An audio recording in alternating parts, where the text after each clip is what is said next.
অন্ধের মতো কখনো কাউরে ভালোবাসিস না বন্ধু, কখনো করিস না কারোর জন্য এত চিন্তা, কখনো মানা করিস না ওই মানুষটার অশ্লীল কাপড় পরতে, কখনোই মানা করিস না এখানে যাও না ওখানে যাও না।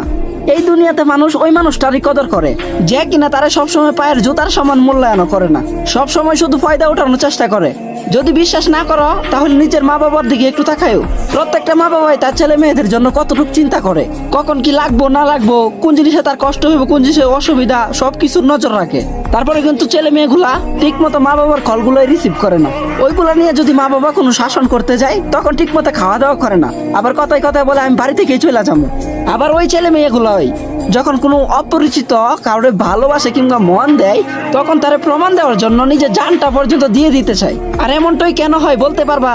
কারণ এটা দুনিয়া, এখানে যখন কেউ সহজে কোনো জিনিস পাইয়া যায়, এটা যে কোনো জিনিসই হোক না কেন, ওই জিনিসটার কদর কখনোই করে না। আমি তোরে এটা বলতে চাইতাছি না যে তুই ওই মানুষটারে ভালোবাসিস না, ওই মানুষটারে তুই ছাইরা দে। হ্যাঁ, তুই তারে ভালোবাস, সমস্যা নাই, দরকার হয় দুনিয়ার সব সুখ আইনা তারে দে, কিন্তু বন্ধু কখনো নিজের দুর্বলতার কথা তার কাছে শেয়ার করবি না। তুই তোর পছন্দের মানুষটারে ওই জিনিসটা কখনোই বুঝতে দিবি না যে ওই মানুষটারে ছাড়া তুই বাঁচতে পারবি না। আর যদি কখনো ওই মানুষটা বুঝা যায় যে তুই তারে ছাড়া বাঁচতেই পারবি না, তাহলে কসম ওই মানুষটা তোরে কখনোই বাঁচতে দিব না।